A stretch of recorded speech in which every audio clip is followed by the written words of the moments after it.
Bismillahirrahmanirrahim. Terima kasih kepada MC untuk kesempatan yang sudah diberikan. Assalamualaikum warahmatullahi wabarakatuh.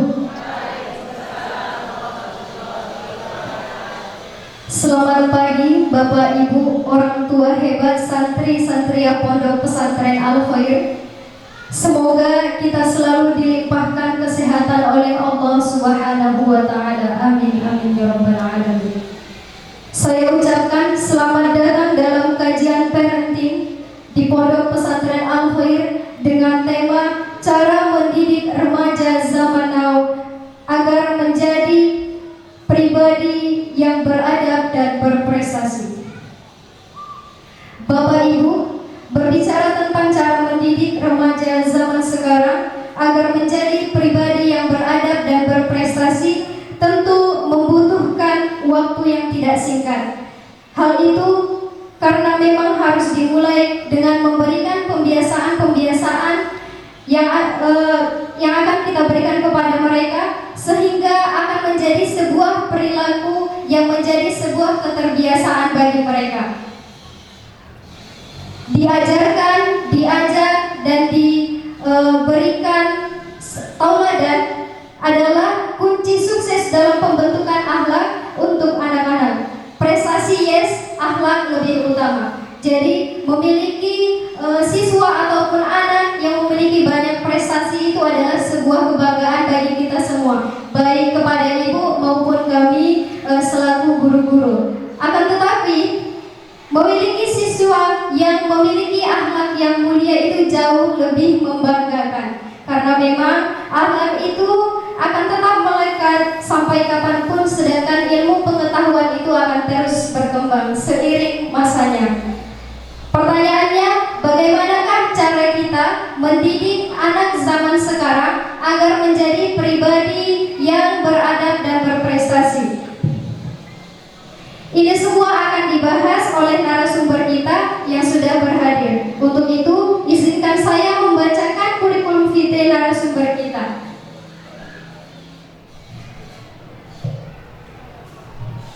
Nama Al-Ustadz Engran Ispati Silalahi, SPD GRMP.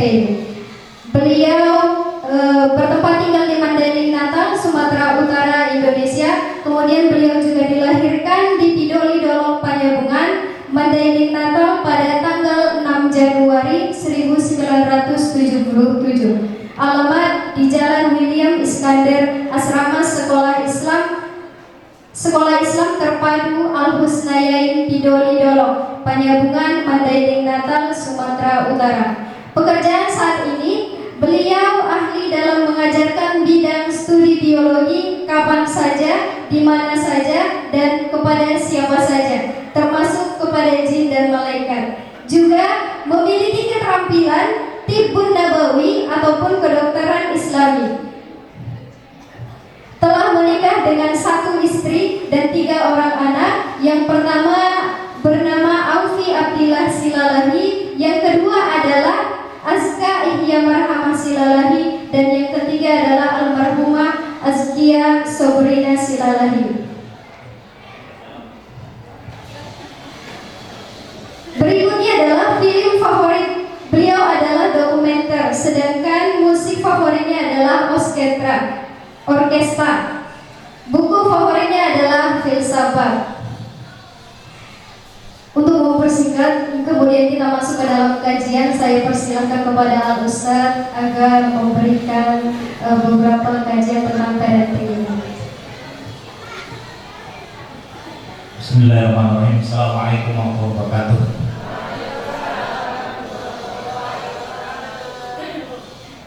Alhamdulillah, segala pujian milik Allah Subhanahu wa taala yang senantiasa mencurahkan segala nikmatnya kepada kita. Pada hari ini kita dipertemukan di tempat ini. Sebuah nikmat Allah, kita dipertemukan dalam majelis ilmu, dan ini kita harus syukuri Bapak Ibu semua. Kemudian salawat dan salam semoga senantiasa tercurah kehadiran junjungan kita Nabi besar Muhammad Rasulullah Sallallahu Alaihi Wasallam. Mudah-mudahan kita yang hadir di tempat ini, kita memiliki hati yang ikhlas, niat yang lurus, ya. Jadi datang ke tempat ini memang benar-benar memenuhi undangan, ingin sharing, ingin belajar, ya, ingin berbagi ilmu, apalagi ingin memenuhi undangan. Semuanya itu sunnah Rasulullah SAW. Jadi dengan seperti itu, ketika kita menyadarinya, mudah-mudahan kita dipermudah untuk mendapatkan syafaat Rasulullah SAW di yaumil akhir kelak, insyaallah. Baik, doa kita bersama ya, semoga lekas sembuh. Syafaatullah kepada Ustaz kita, pembimbing ya, pengasuh pondok pesantren Al Khair Pals Padang Lawas. Baik, yang tadi data saya yang dibacakan oleh moderator itu data tahun 2009. Mungkin rujukannya dari blogspot yang sudah saya tutup sebenarnya ya, mengajarkan pula kepada jin dan malaikat. Ya, itu waktu itu lagi semangat berfilsafat ya. Nah, jadi alamat saya pun udah berganti. Nama saya Engran Ispandi Silalahi. Silalahinya ini dari Tapanuli Tengah, ayah saya. Saya dilahirkan pas dari Mandailing Natal ya, di Desa Pilolidolok. 6 Januari yang lalu saya tepat usia 47 tahun. 6 Januari 1977. Jadi usia saya sudah 47 tahun. Anak saya sudah 6, kalau yang tadi 3 ya. Nah, anak saya sudah 6. Nah, kemudian latar belakang pendidikan, kalau sekolah saya sampai SMA, dari kecil lahir sampai remaja saya di Panyalungan, Mandailing Natal. Ya, SMA-nya SMA Negeri 1, untuk S1 di Pendidikan Biologi Unimed, S2-nya Pendidikan Islam UIN Sumatera Utara. Kemudian saat ini juga saya mengambil kembali S2 untuk mengambil jurusan yang linear dengan saya, Pendidikan IPA. Karena ini motivasi dari ketika saya mengikuti program PPG di UNY, Universitas Negeri Yogyakarta, jurusan Pendidikan IPA SMP. Nah gitu. Jadi guru saya sudah 23 tahun. Jadi guru, kemudian jadi kepala sekolah diantaranya 18 tahun. Ya, jadi kepala sekolah, sudah kepala sekolah di SD, SMP, SMA, SMK. Mengajar sudah pernah di TK, SD, SMP, SMA dan perguruan tinggi kalau mengajar. Nah, saat ini aktivitas saya itu memimpin yayasan Amal Mulia Maidani di Medan. Ada yayasan sosial yang dibuat oleh salah satu grup musik religi namanya Maidani. Ya, kalau dilihat di YouTube itu Maidani Official, nanti ada lagu-lagu religi, lagu-lagu berisi nasihat ya, Bapak Ibu. Jadi kita membuat yayasan di situ, yayasan sosial, termasuk juga peduli pendidikan, daerah pedalaman, terutama umat Islam kalangan minoritas. Nah gitu ya, kalangan minoritas. Kenapa seperti itu? Kita membantu mendistribusikan Al-Quran dari wakaf-wakaf Quran dari para penggemar Maidani, fans Maidani, yang kita kumpulkan dalam bentuk wakaf Al-Quran yang bekerja sama dengan Syamil Quran Bandung. Nah itu ya. Nah kemudian saat ini juga aktif sebagai penjamin mutu pendidikan di Yayasan As-Sakinah, Yayasan Rumah Tahfidz As-Sakinah di Medan, Kompleks Citra Garden di Padang Bulan. Kalau pernah ke Medan, Padang Bulan ada tugu patung kuda, kebetulan Cina yang buat itu. Nah gitu ya. Ini rencana kami setelah ada rumah tahfidz di situ, pelan-pelan runtuh bangunnya patung itu gitu ya. Nah itu berhala. Ya, nah, itu ya. Nah kemudian aktivitas lainnya sering menjadi pembicara publik untuk seminar-seminar parenting seperti ini. Kemudian sering juga mengisi kegiatan pelatihan untuk guru-guru. Nah, saat ini juga saya baru selesai tugas kontrak dengan Kementerian Pendidikan Kemendikbudristek dalam Merdeka Belajar. Saya fasilitator dan pelatih ahli mengawasi kepala-kepala sekolah, dan saya ditempatkan di Sibolga selama 3 tahun. Nah, itu yang sudah selesai 2021 sampai 2023. Nah, gitu. Nah, kemudian juga pengurus sebagai ketua bidang PPS, Bina Prestasi Guru dan Siswa, termasuk bidang kesiswaan di JSIT Indonesia Sumatera Utara, Jaringan Sekolah Islam Terpadu. Alhamdulillah, Al-Khair sudah terdaftar di JSIT. Insyaallah, kalau ada pelatihan juga saya lihat ada gurunya. Yang saya kenal Ustadz Abdi, yang lain mungkin saya nggak tahu namanya, tapi kalau saya lihat saya kenal. Nah, gitu ya. Jadi jangan merasa aduh Ustadz ini kok nggak kenal ya, kenal tapi nggak tahu namanya. Nah, gitu ya. Kalau sudah pernah ikut pelatihan pasti saya kenal, cuma nggak tahu nama. Nah, gitu ya. Ustazah ya. Nah, nanti sekali Ustadz itu gitu ya. Nah, Bapak Ibu, saat ini juga karena musim musim pemilu.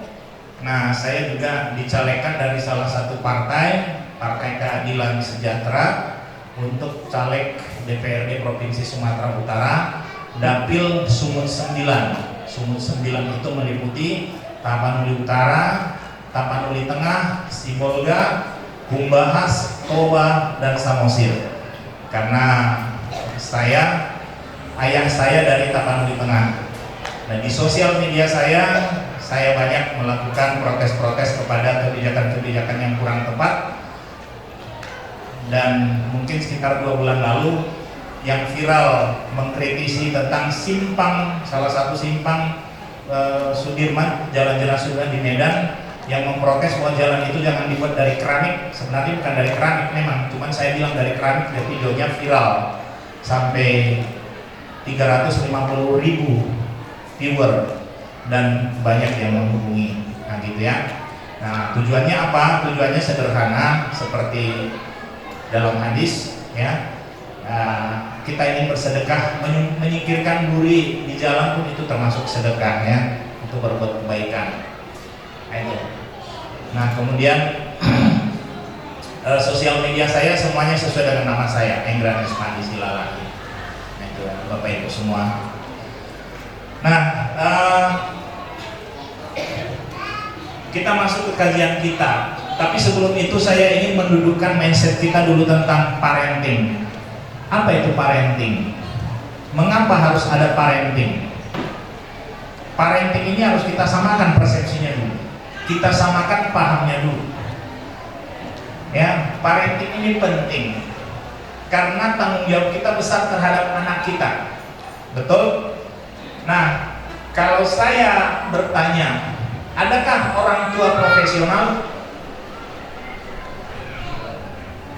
Nggak ada. Tetapi tugas orang tua lebih dari sekedar profesional. Kenapa saya mengatakan seperti itu? Orang tua punya tanggung jawab besar bagaimana menentukan nasib bangsa ini ke depan. Artinya apa? Kalau negara kita ingin menjadi negara yang sangat kacau, itu kuncinya di rumah.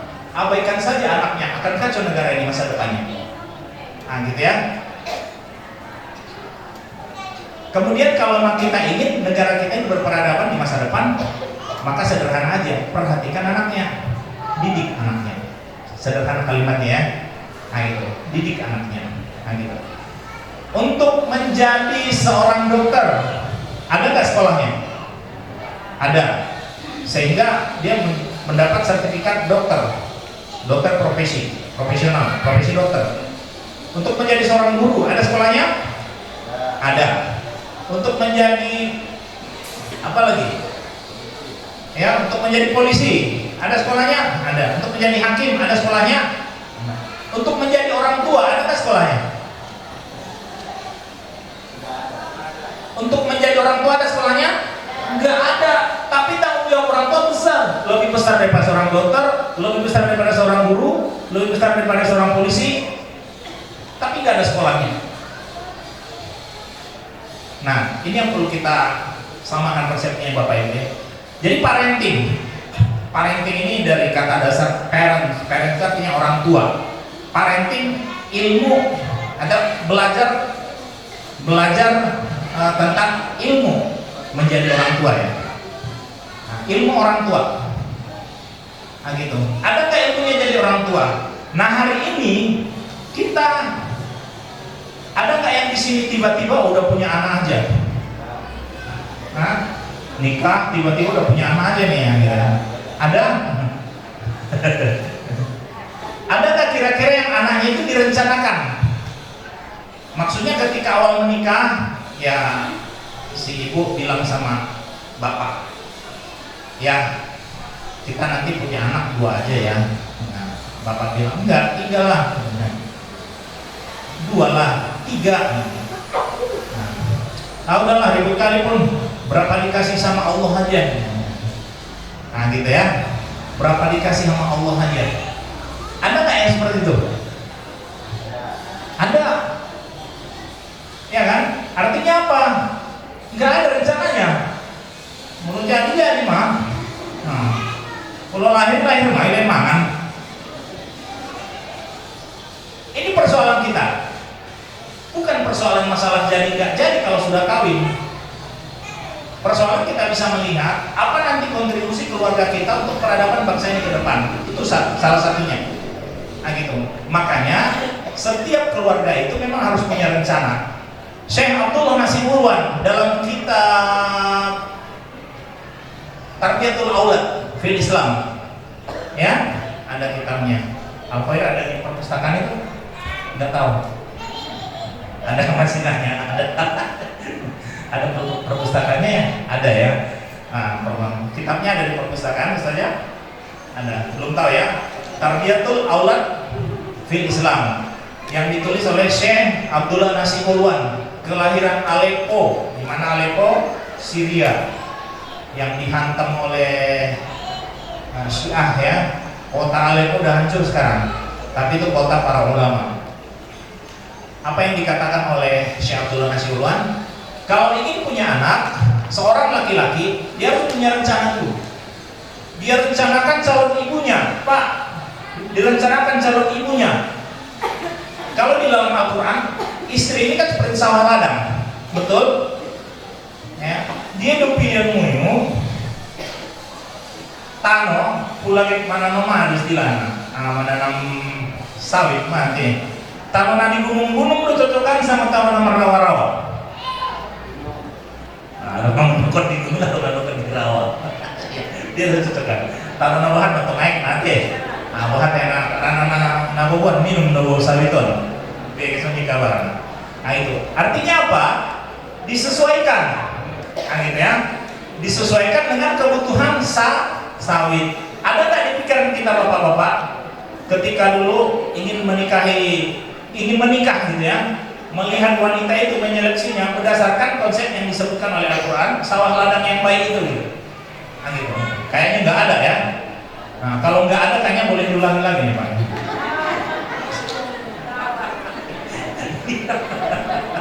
Gawat kata ibu-ibunya. Ya, jadi kata Syekh Abdullah Nasibulwan, dipilih calon istrinya. Kenapa? Karena kita harus melihat bagaimana masa depan anak kita bayangkan. Pilih dari rahim siapa anak kita akan dilahirkan, dari rahim wanita yang seperti apa, yang dibesarkan di keluarga yang bagaimana, yang statusnya seperti apa. Ini dan perlu tak membulu. Nah gitu. Makanya itu pentingnya melihat keturunan yang baik-baik. Karena dalam hadis Rasulullah dinikahi wanita itu karena 4 hal. Yang pertama karena kecantikannya, dia cantik atau enggak gitu ya. Yang kedua karena keturunannya, keturunan diraja ya, raja-raja Hasibuan, cocok mon. Ambil kawinan rendah sampai tak sabar bisa modal mon. Nah, itulah kira-kira. Ya kan?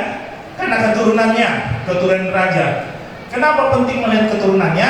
Karena suatu waktu nanti ada kepentingan, ya, ada persoalan. Wah, udah dia kan polisi deh. Anu puka sotik, keturunannya polisi. Tidak kau tutulangi, selalu saya perkara kan gitu, akan keturunannya. Kemudian ketiga karena hartanya, ya, burung minakayo, gitu. Untuk anak lain maon, udah ada burung hadison. Kita dong kalau kena miliarnya. Yang keempat karena agamanya. Tetapi kemudian apa yang disampaikan oleh Rasulullah? Ya, maka lebih baik kamu memilih wanita itu karena agamanya. Tidak dong sempurna di sana ada boru sudah lengkap no paton. Kan itu dulu ya dong Ustaz, ada keturunan cantik mah di sana kulit, keturunannya nah berpengaruh, keturunan raja-raja. Kayo hartona dong, kemudian soleha. Ama mau nomor 2 nomor 3 pera yaun. Ije dah kan Ustazon. Apa itu siksa jauh, aku mah dulu. Ada solo untuk hal ini. Kan sekali rumah, sekali. Tapi dibilang Rasulullah, maka nikahilah yang bagus agamanya. Yang bagus agamanya. Gitu. Kenapa yang bagus agamanya? Ya. Apa itu? Karena ibu adalah madrasah yang pertama. Seorang wanita yang baik agamanya, maka ini akan menjadi sekolah pertama bagi anak-anaknya. Itulah bidik yang bagus itu. Gitu. Amung ngapa itu pet lampu ayah, tolah di lampion. Tekon situ juga ada yang baik kan. Ya, ayo. Mungkin memperbaiki. Mungkin ada niat najolong ngapa lulus dia. Waktu apa lurusnya doa umat nyucok gitu kan. Tidak bisa. Ya, jadi itu yang dibilang oleh Syekh Abdullah Nasirullah. Jadi bibit kita ini disemaikan di sawah ladang yang seperti apa, pada rahim wanita yang seperti apa, gitu. Baru kemudian ya orangnya juga sehat tentunya gitu ya. Jadi supaya nanti anaknya ketika lahir tidak perlu pencegahan stunting lagi, apalagi minum asam sulfat misalnya gitu ya, asam folat maksudnya, gitu ya. Nah itu Bapak Ibu ya. Jadi ini ilmu tentang keluarga. Asam folat harus diketahui oleh seorang calon ibu ya. Nah itu dan calon ibu dinikahi kemudian mengandung, kemudian dia juga sudah punya ilmu bagaimana cara menjaga kandungannya ya. Enggak pula ketika dia terasa sakit hamilnya lalu kemudian payah makannya, enggak juga seperti itu wanita yang soleha itu ya. Dia harus tahu betul-betul menjaga bibitnya. Nah ini yang disampaikan oleh Syekh Abdullah Nasirullah. Nah itu. Jadi kalau kita bicara tentang anak, lahannya dulu seperti apa, itu yang disampaikan. Baik, Bapak Ibu kita lanjutkan. Bersikap dengan pasangan kita untuk mendidik anak. Saya ulangi, bagaimana cara kita membangun sikap, kemudian melakukan tindakan dan langkah-langkah mendidik anak kita bersama pasangan kita. Mendidik anak itu bersama pasangan. Nah, gitu. Enggak sendiri emak tuh, enggak sendiri ayah itu. Jadi dua-duanya mendidik.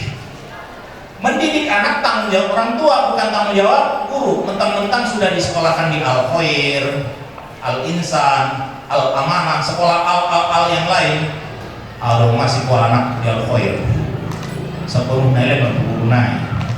Nak kopi sini mana nih? Nah, namun nih. Angwa guru nopo toyangan. Nah, juga anak mau dulu. Oh, cuma mengajarin. Tenang-tenang dibalas. Enggak seperti itu. Jadi dengan adanya parenting ini, kita menjadi orang tua yang benar-benar bertanggung jawab terhadap anak itu. Karena bagaimanapun anak itu ke depan tanggung jawab kita. Di akhirat kelak yang dimintai pertanggungjawabannya terhadap pendidikan anak ini adalah orang tuanya, bukan gurunya. Nah gitu. Tanggung jawab terhadap anak orang tuanya yang ditanya, bukan gurunya. Kalau gurunya ditanya apa? Ilmu yang kau ajarkan, amal jariah. Tapi kalau tanggung jawab terhadap anak, bagaimana pendidikannya orang tuanya. Nah itu Bapak Ibu. Bahat nah hadiran namaran berarti enggak. Umak sudah aja. Ayo anak sotik sudah lah mau. Anak yatim banyak anak yatim sudah enggak. Enggak ya. Ini di luar sebagian ya. Oh iya, senyum-senyum banyak di luar ya. Nah, untuk persoalan parenting ini, dua-duanya harus sama-sama belajar, ayah sama emak, biar sama frekuensinya, satu frekuensi. Nah, biar nggak bertengkar. Nanti di sini habis kita parenting, ya, emak tuh bawa ilmu dari sini, ayah ini lopuan loh. Pak Sonon udah koyak, raja nakin, apa cari tong, kan nggak satu frekuensi, marbadai malai. Nah, gara-gara ini saya hadir, saya tidak hadir. Jadi harus sama-sama hadir. Nah, itu. Kenapa seperti ini? Kita butuh kajian parenting ini untuk menyamakan persepsi kita. Bagaimana cara kita mendidik anak, bagaimana sikap kita mendidik anak. Cara mendidik anak ini gampang, ini banyak teori. Yang akan saya tunjukkan ini sebenarnya hanya bagaimana membangun sikap. Yang pertama, niatnya diluruskan dulu. Yang kedua, ikhlas. Karena persoalan mendidik ini kita harus belajar kepada Rasulullah SAW. Bagaimana konsep Rasulullah SAW? Ya, beliau mendidik keluarganya, beliau mendidik para sahabat dan sahabiat. Ya, dalam halakoh sahabat dan sahabiat itu pendidikan. Ya. Nah, bagaimana? Apa sebenarnya rahasia sehingga Islam itu muncul dari awal, dari segelintir orang sampai besar di masanya, sampai berkuasa sepertiga dunia dikuasai, ya, itu selama 500 tahun, dari tahun 750 Masehi sampai 1250 Masehi. Apa rahasianya? Ini lagi, apa rahasianya? Rahasia mendidik, ikhlas. Ikhlas itu letaknya di mana? Di hati. Hati itu apa? Inilah yang mau kita ulas nanti di sini. Aduh, hati. Roha, hati, hati. Nah, nadi roha, nadi hati. Nah, gitu kan? Harus kita lihat terus. Harus dilihat terus. Sehingga kita memahami apapun yang kita lakukan buat anak kita itu memang benar-benar lurus. Niatnya itu karena Allah, mendidik anak karena Allah Subhanahu wa ta'ala. Nah itu, lurus, niatnya lurus. Jadi kalau kita gini, dalam Islam kalau kita menyekolahkan anak, ingin menjadikan anak itu menjadi seorang yang hidup sesuai dengan bakatnya, misalnya sebatas dokter. Jadi disekolahkan bapak ini, diantarlah anaknya ini disekolahkan sampai menjadi dokter. Apakah itu sudah selesai? Belum. Kalau sudah jadi dokter, sudah selesai tugasnya. Mawi sudah hocok, salo si makarjoni ayah. Enggak. Selama hidup ayah dan emak itu, selama hidup kita orang tuanya, ya, selama kita masih hidup maksud saya, kalau anak masih ada, sehebat apapun pangkat dia anak kita dan harus berada di bawah bimbingan kita, terutama persoalan adab dan moralitas. Kalau dokter itu kan ilmu, kognitif, pengetahuan untuk dia nih, ya. Yang menjadi tanggung jawab orang tua adalah persoalan moralitas, karena moralitas ini sangkutannya adalah di hati. Dan disinilah nilai-nilai eksistensi, adanya nilai pendidikan seorang ayah dan ibu di keluarga dilihat dari adab anak itu. Karena pendidikan di dalam Islam sejatinya mengantarkan anak ini untuk kenal dengan Tuhannya, bukan sekedar menjadi dokter, bukan sekedar menjadi polisi, bukan sekedar menjadi presiden, bukan sekedar menjadi apapun yang tersangkut dengan persoalan keduniaan, yang terkait dengan persoalan keduniaan, bukan itu. Tetapi bagaimana kita mengantar anak kita ini jelas menuju supaya kita kelak bisa duduk bersama di surganya Allah.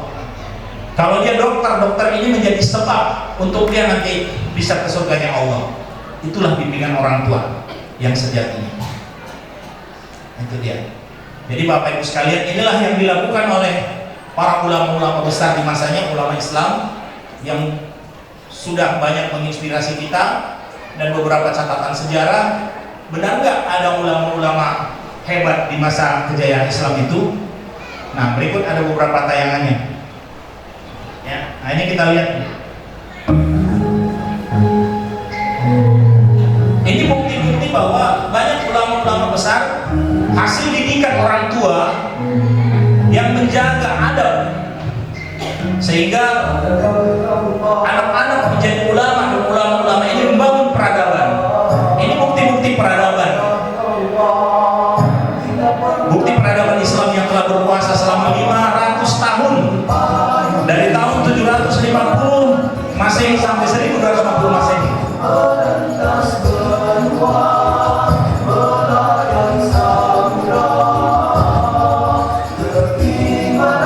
Rahasianya keimanan dan ketakwaan.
Mereka lah yang mengantar sejarah peradaban hebat Islam di masanya, dan kitab-kitab mereka menjadi rujukan bangsa Eropa sampai hari ini. Ya, yang paling kiri, paling sebelah saya itu ada foto di bawah. Itu foto Ibnu Haytham. Ada yang tahu Ibnu Haytham ahli apa? Ayo ustaznya. Ustaznya. Nah, tepuk tangan. Yang tahu?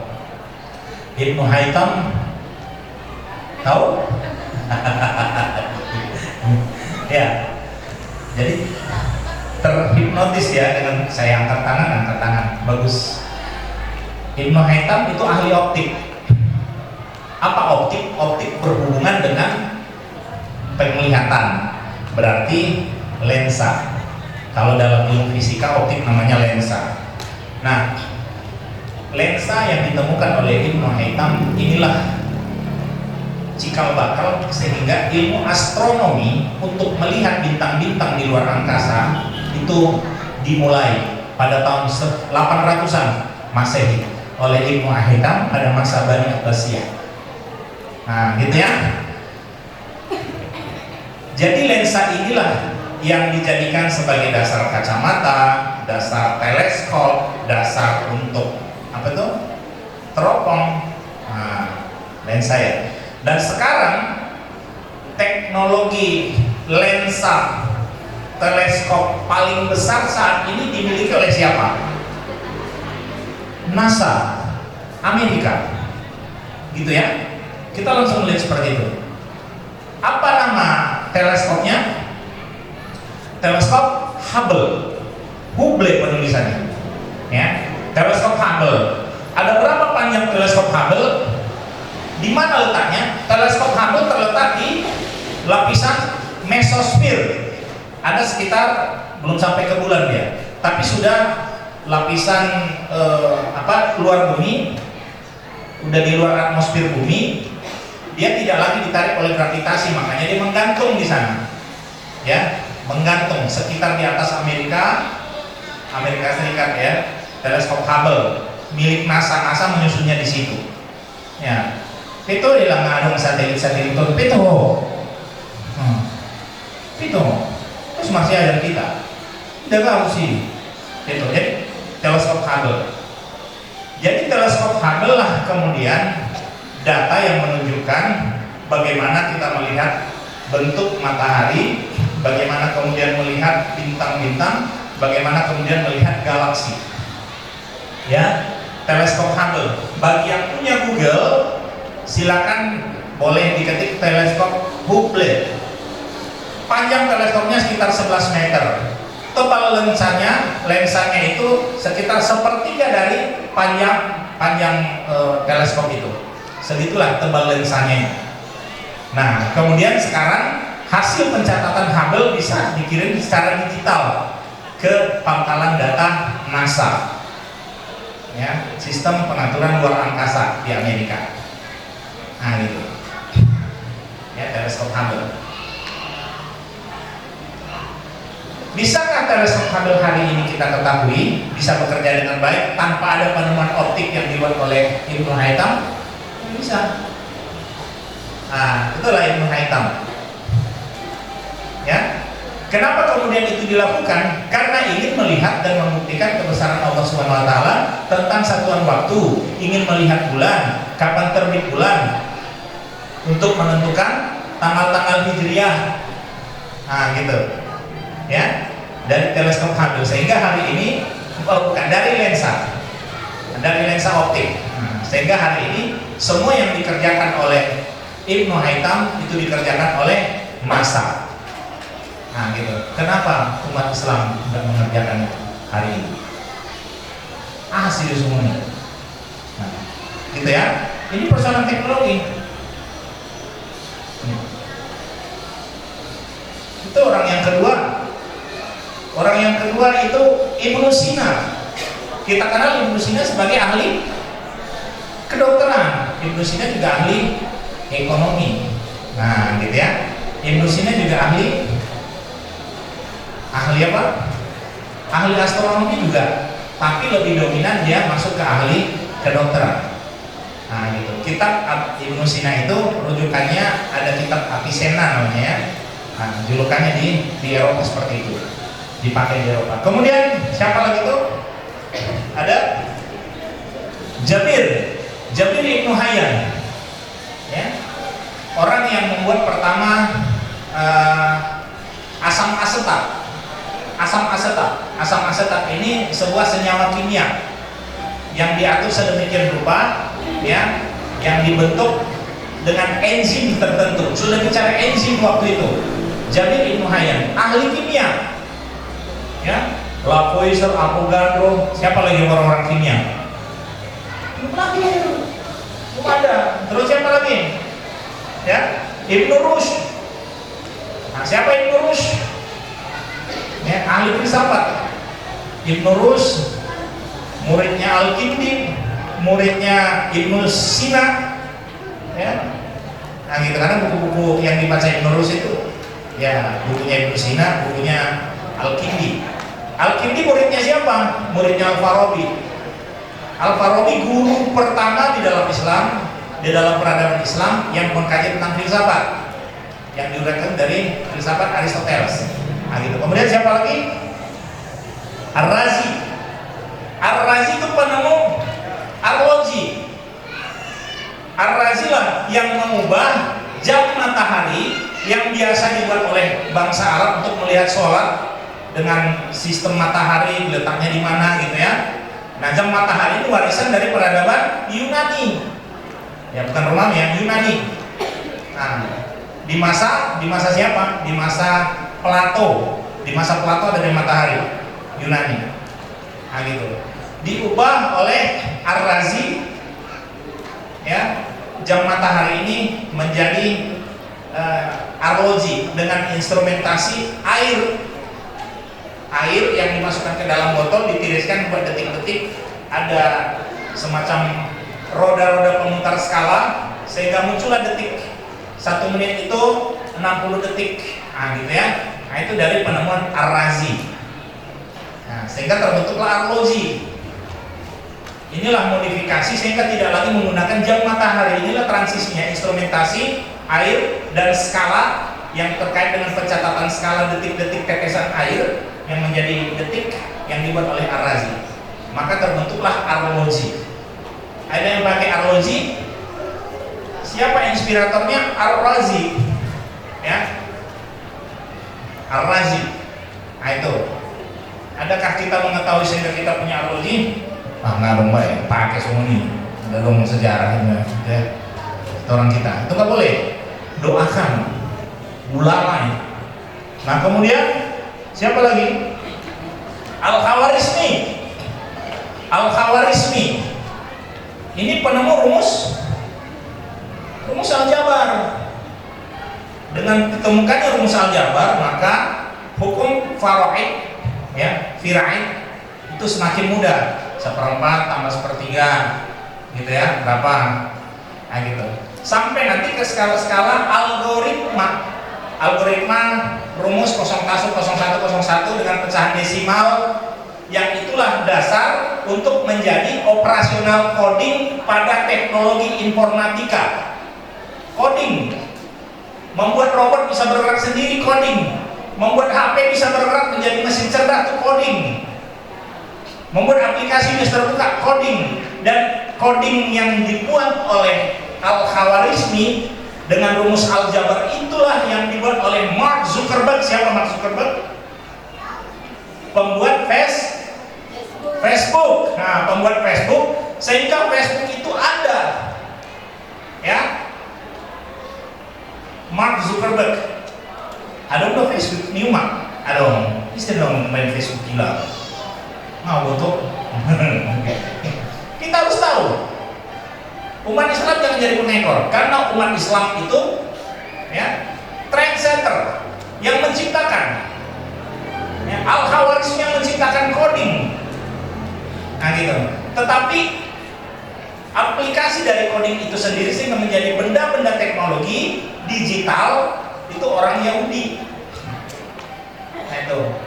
Terakhir tradisi Yahudi dibuat di Facebook. Lihat tradisi Yahudi. Gimana kalau Yahudi apa sembahyang ya di batu, meratap. Kalau ada masalah dia tulis surat kepada Tuhan, ditulis, wahai Tuhan, hari ini aku mendapat musibah, jauhkanlah dariku musibah.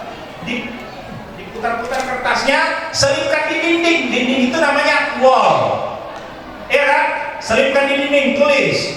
Jadi gini-gini, ratapan dia, sakitnya kehidupan dia, sakitnya perlakuan istrinya kepada dia, tulis di kertas, tempelkan ke wall. Ya, itu di Yerusalem kerjaan Yahudi begitu. Tembok ratapan namanya.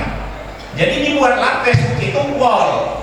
Sekarang bukan Yahudi saja yang meratap di wall itu, di wall Facebook. Seluruh umat Islam apapun persoalannya meratap di Facebook. Jadi Yahudi masih ngaku Islam kau. Halo? Jelas? Nah itu. Kamu main tahu di rumah sonoan, kita padir anak meratap di Facebook jadi Yahudi. Sendiri mereka kayak membenah hidup di zaman now, kan zaman now.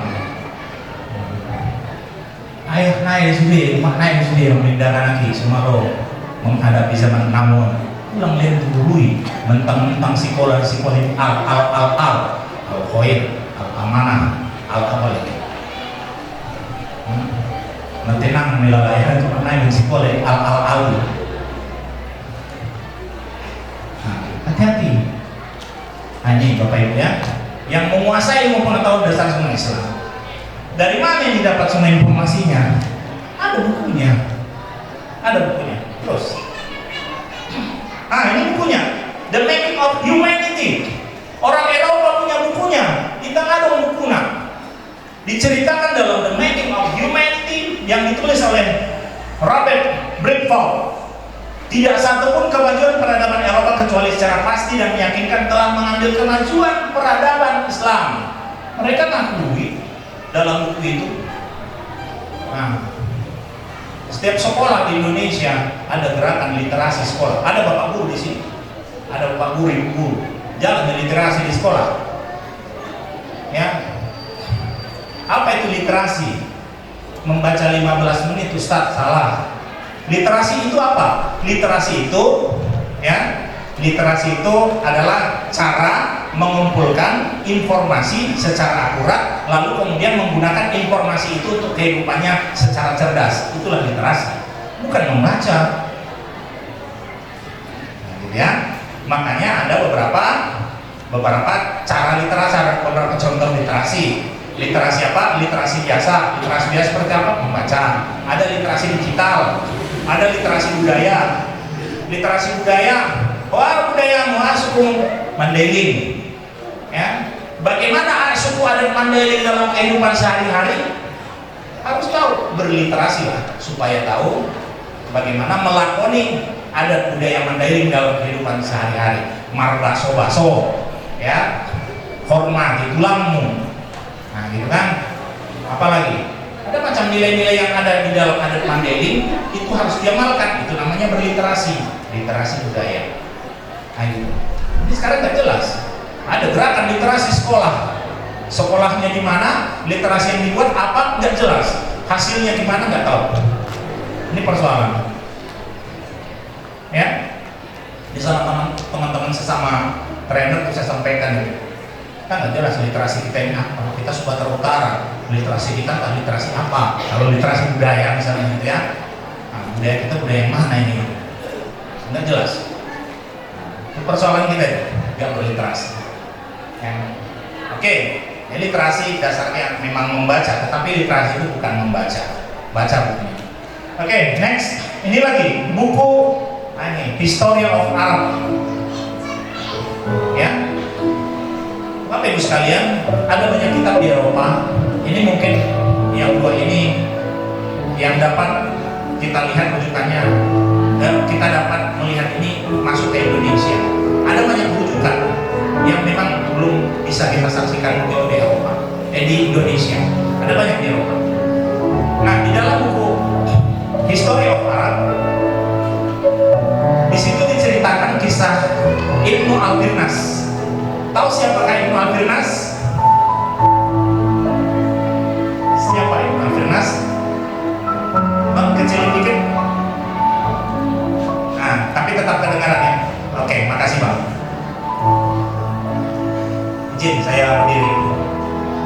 Ibnu Akhirnas ini seorang yang telah menginspirasi di zamannya bagaimana supaya manusia bisa terbang.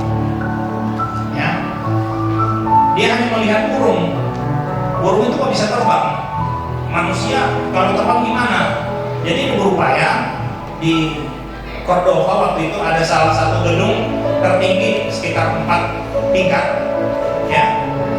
Seorang Ibnu Akhirnas mencoba membuat sayap seperti burung dan dia coba terbang. Orang yang menyaksikan dia, Ibnu Akhirnas, mengatakan dia itu orang gila. Ya, memang penemu-penemu itu pakai orang gila memang. Nah, gitu. Idenya gila. Tetapi hari ini bisa kita saksikan karena Ibnu Akhirnas, lalu kemudian Leonardo da Vinci terinspirasi untuk membuat bagaimana bentuk ortoptera. Ortoptera itu bentuk sayap.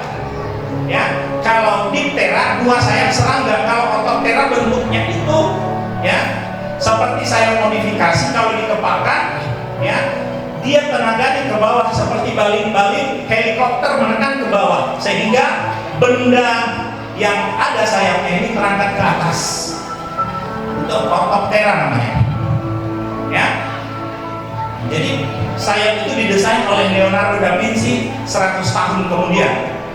Yang 100 tahun setelah Ibnu Akhirnas membuat kisah itu dan Ibnu Akhirnas juga wafat, 100 tahun kemudian ada Leonardo da Vinci yang kita kenal dengan pelukis dari Italia. Lukisan yang terkenal adalah Mona Lisa.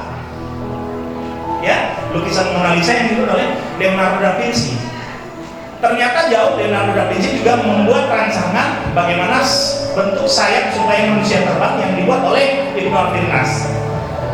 Leonardo da Vinci wafat, kemudian siapa yang melanjutkan? Roger Bacon. Setelah Renaissance mulai muncul, dia coba terbang seperti Akhirnas, tapi mengalami patah tangan persis seperti Ibnu Akhirnas. Ketika mencoba juga patah tangan.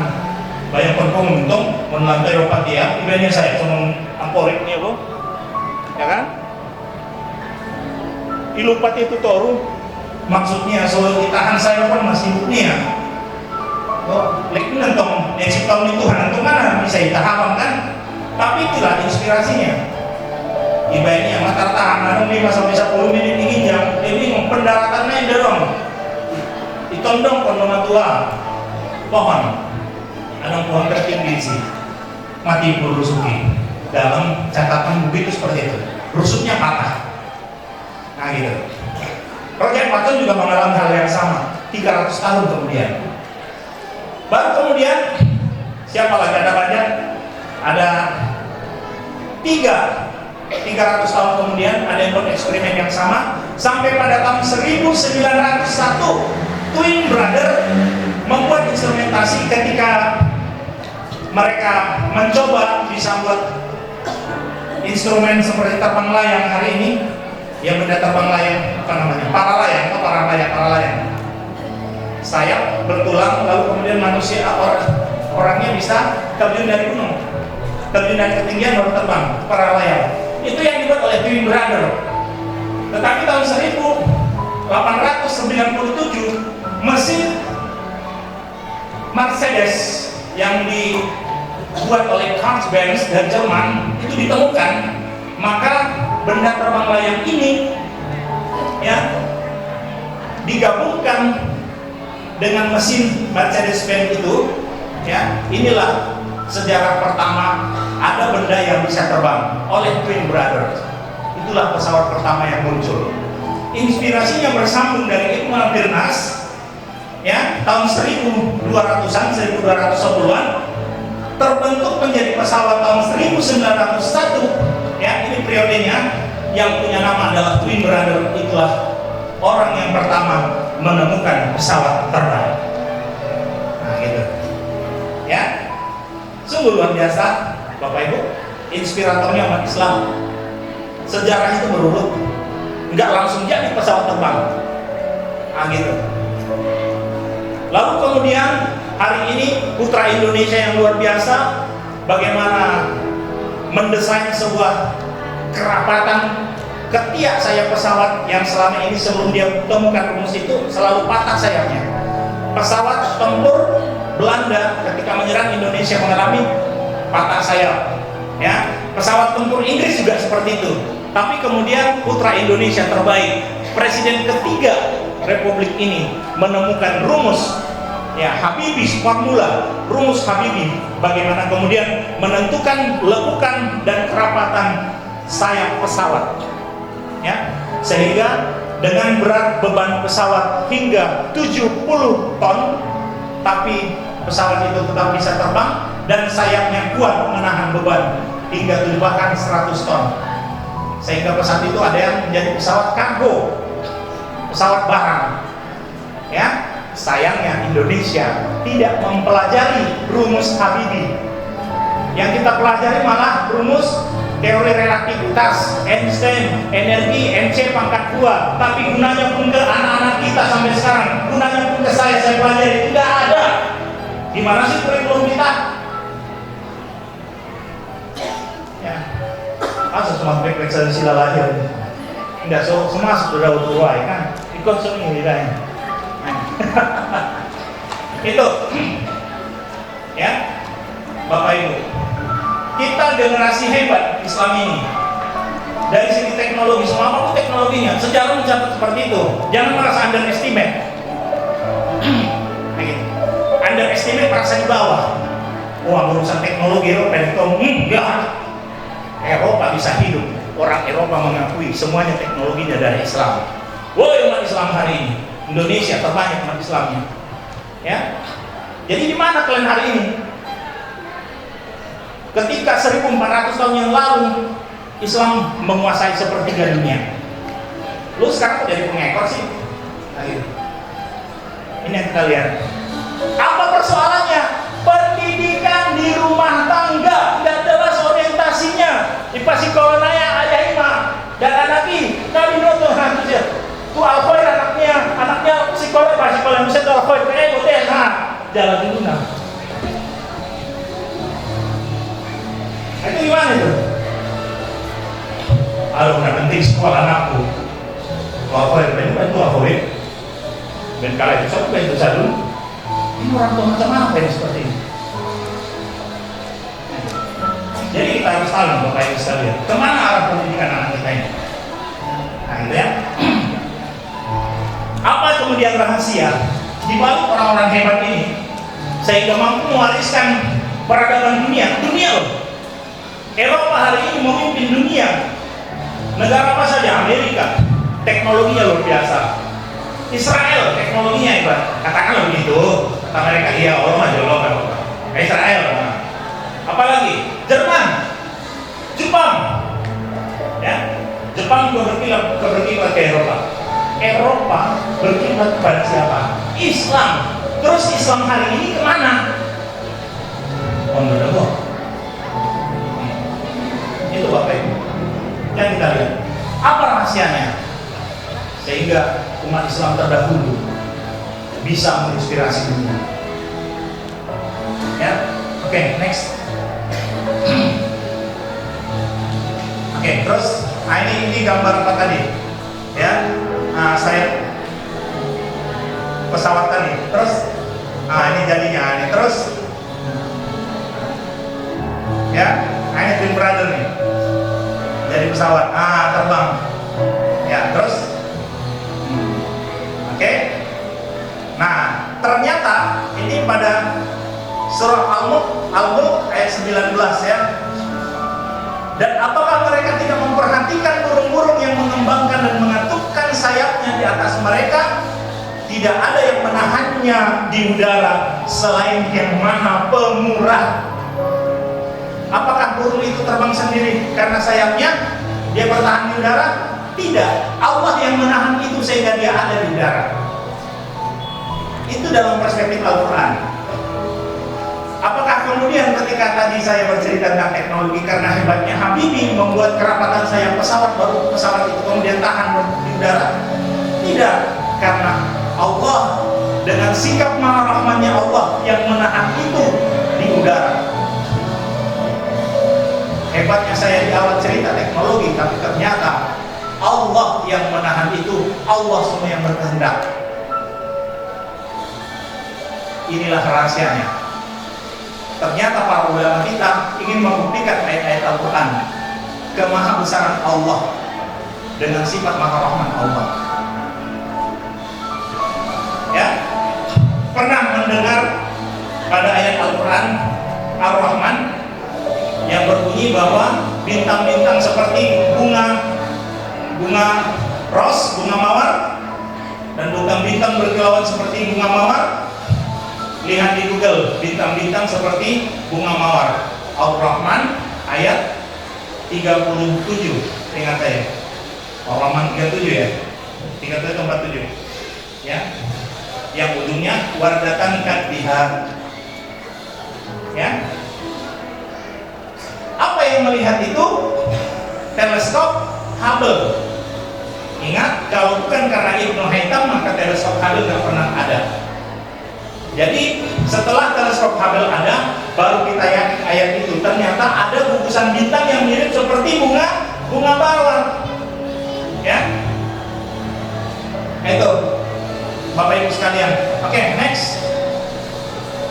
Nah, ini bukti Ibn Firnas sebelum Baghdad, kota Baghdad dibombardir oleh Amerika, tubuhnya masih ada, tubuh Ibn Firnas. Tapi setelah orang Eropa yang benci kepada Irak waktu itu Saddam Hussein, ketika ingin penangkapan Saddam Hussein, ini dibombardir sehingga tidak ada lagi sekarang tubuh ini. Ini dokumentasi lama, tubuh Ibn Firnas yang menginspirasi pesawat terbang. Oke, next. Nah, ini Bapak Ibu sekalian, bagaimana dalam hal konstruksi bangunan, ilmu teknik sipilnya umat Islam, ya. Nah itu, di atas ada lekukan-lekukan, di langit-langitnya. Ini menjamin terbentuknya apa? Terbentuknya akustik suara ruangan, sehingga dari ruang imam suara itu bisa kedengaran ke sana tanpa mikrofon, ke belakang. Jadi dengan membentuk lekukan di langit-langit, itu teknologi umat Islam paling mahal di masanya. Ya, umat Islam sudah belajar tentang resonansi dan gelombang suara. Nah gitu. Next. Nah ini istana Alhambra. Terus, ya, ini kemegahan istana Alhambra yang menginspirasi. Sehingga ornamen-ornamen masjid ini juga ini dari ilustrasi Alhambra. Ya. Teknik bagaimana kemudian arsitektur Islam menginspirasi dunia. Ya. Oke, next. Nah, ini pernah viral nih ya. Ada video yang pernah viral. Ya. Coba sentuh HP-nya. Sentuh videonya. Bisa? Ya, ini seorang seorang pengunjung asal Syria bernama Muaz Al-Nas. Dia berkunjung ke istana Alhambra, yang dulunya Alhambra itu merupakan istana kerajaan Islam terbesar di Spanyol yang terakhir tinggal di istana Alhambra. Kemudian pasukan salib mengusir mereka dari Alhambra. Sejak saat itu Islam tidak ada lagi di bumi Eropa. Ya, ini pengunjung asal Syria ketika masuk ke istana Alhambra yang sekarang sudah jadi museum gereja, ya, yang banyak tanda salibnya di situ. Dia kemudian azan. Dia merasakan getaran betapa kekuatan Islam ada pada bangunan itu. Nah, gitu ya. Jadi dia azan di istana Alhambra. Oke, next. Nah, apalagi teknologi spektakuler umat Islam yang intinya umat Islam itu mendidik dan membangun peradaban bagi anak-anaknya. Ini Maryam Al-Fatih, Maryam yang meruntuhkan tembok Konstantinopel.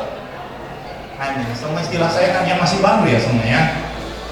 Kira-kira cerita saya ini baru semua ya baru kedengaran ya. Ya, ini nggak boleh. Harus dilihat di Google, semua dilihat, buka Google-nya. Ya, ini Maryam Muhammad Al-Fatih saat menaklukkan Konstantinopel. Panjang Maryamnya ini 12 meter. Siapa yang punya rudal tercanggih saat ini? Siapa yang memiliki senjata nuklir terhebat saat ini? Korea Utara, kata dia. Nah, kata Korea Utara, Rusia juga kata Vladimir Putin, kami punya senjata mematikan massal. Kata mereka. Amerika juga bilang seperti itu, tapi gak kelihatan wujudnya, ya, hanya gertak-gertak aja.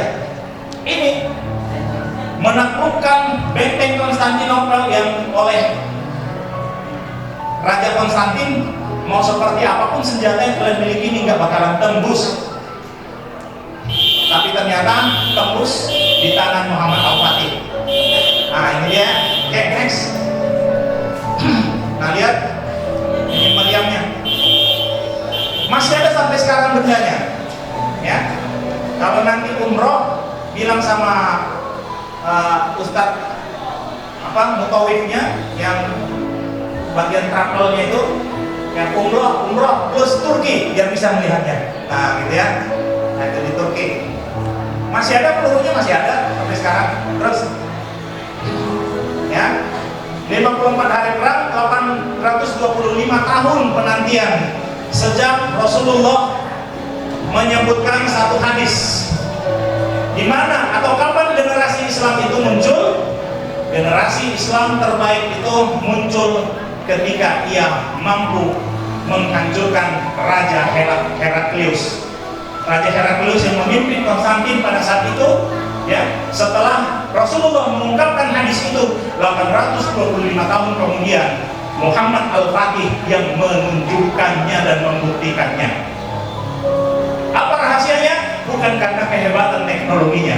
Sudah 54 hari perang tidak ada hasilnya, tetapi di hari terakhirnya itu apa yang dilakukan? Mereka sholat malam, berserah diri kepada Allah, bahwa semua kekuatan perang dengan angkatan perang 3.000 orang mengepung benteng Konstantinopel, ya, sehebat apapun teknologi itu tidak mampu selama 54 hari. Tapi setelah mereka tahajud, berserah diri kepada Allah, ya, istighfar banyak-banyak, lalu kemudian ditembakkan meriam itu, dengan izin Allah runtuh benteng Konstantinopel. Dan hadis itu berlaku, ya, hadis itu berlaku, hadis Rasulullah. Dan julukan generasi terbaik jatuh kepada Muhammad Al-Fatih. Kita tunggu Muhammad Al-Fatih dari Palas Padang Lawas berikutnya, menghantam segala kebobrokan yang dipertontonkan orang yang tidak benar yang diberikan amanah padanya. Siapa itu? Siapa aja? Terus iya, terus ya. Nah, ini yang terjadi di tengah-tengah kita. Lihat, itulah generasi Islam. Terus generasi kita hari ini gimana? Generasi Islam terdahulu sudah memberikan kontribusi besar, sudah memberikan sumbangsi besar bagi dunia, bukan hanya umat Islam. Terus apa yang terjadi ke generasi kita hari ini? Coba gambarannya, Ustaz. Terus karena tingkat gizi semakin baik dan perubahan sosial yang cepat, anak sekarang lebih cepat balik dibanding kita anak SD. Nah, kita bahas SD dulu, nggak langsung ke remajanya. Ya, apa yang terjadi? Lebih cepat balik anak SD. Dulu masa saya, yang saya tahu, kawan saya menstruasi itu saat saya kelas 6. Sekarang kelas 4 SD udah menstruasi. Karena apa? Karena tingkat kecukupan gizi yang dipaksa. Ada gizi buatan yang lengkap, ya, dari jajanan-jajanan yang mendorong anak itu cepat dewasa secara fisik, ya. Godang manida, dewasa manida, ternyata godang bodoh. Nah, itu ya, berpikirnya belum dewasa, nggak sebanding antara proses kematangan kedewasaan, ya, yang terjadi pada fisiknya tidak seiring dengan mentalitasnya. Oke, next. Lebih cepat balik secara fisik, ya. Oke, terus. Nah, di generasi kita hari ini banyak anak anak-anak yang korban narkoba. Nggak ada sabu-sabu, lem pun jadi, lem cap kambing.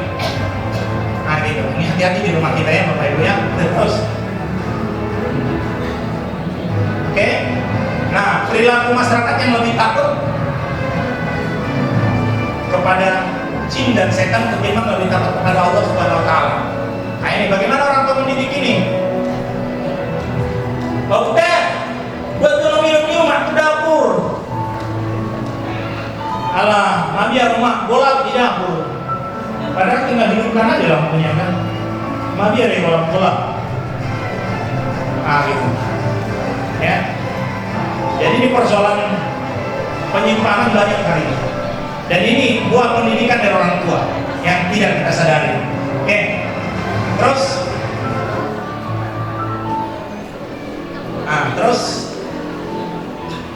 terus aja biar cepat gitu. Nah, ini contoh-contohnya ya Bapak Ibu ya. Kondisi remaja kita hari ini, realita kita hari ini. Nah, terus ada yang hamil di luar nikah, ya banyak terus. Nggak usah datanya lama kali ini. Terus. Next, lagi. Ya, apa penyebabnya? Penyebabnya ada alat komunikasi, ada juga gadget Android yang digunakan tidak sesuai kepada peruntukannya. Padahal zaman sekarang ini zamannya gadget, zamannya Android. Mestinya anak-anak kita harus bijak menggunakan Android. Ya, bolehkah Android diberikan kepada anak-anak kita? Boleh, tapi jangan jadikan itu sebagai si parorot. Kalau dijadikan gadget sebagai si parorot daganak, maka ayah umatnya ona parorot menghati-hatinya. Gadget itu maksudnya. Allah Ustaz, gara-gara di gadget itu ada semua maban dan gara-gara pun, gara-gara kamu.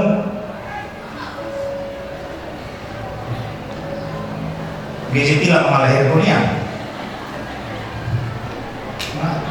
Gadget pun saya salah kan, gara-gara kamu. Ini persoalan mendasar. Gadget itu produk hadirnya di peradaban mereka. Ya, itu dunia mereka. Ya, itu dunia mereka.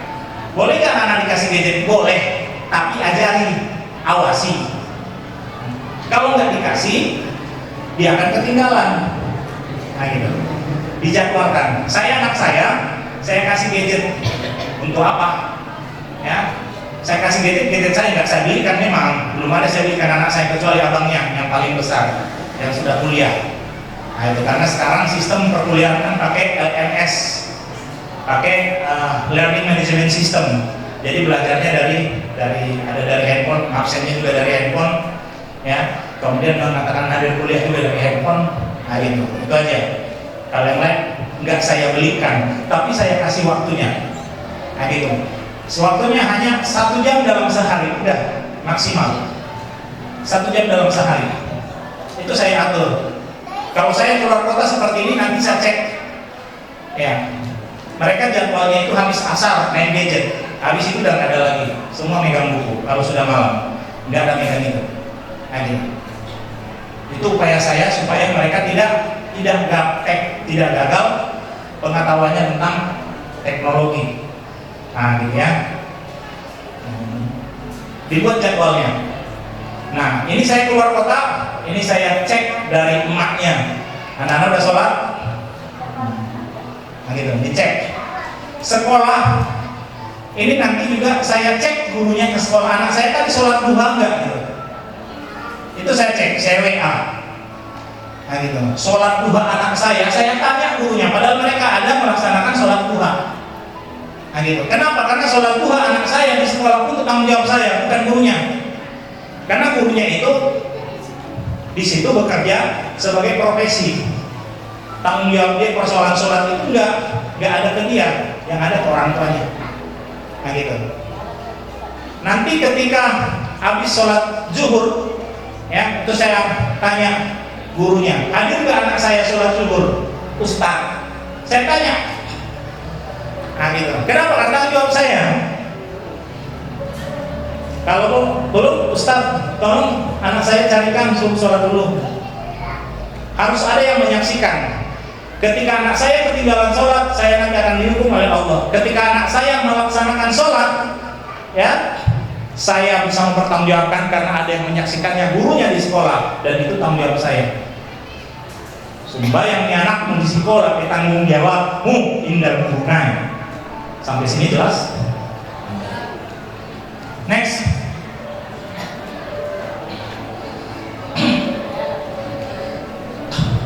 Ya, ini. Oke, ini nanti aja rusak. Terus, ini persoalan budaya rusak. Ini konspirasi. Terus, nggak usah. Terus, ya. Terus. Oke, next. Nah, ini generasi jauh. Apa penyebab semua terjadi? Karena generasi jauh dari Al-Quran.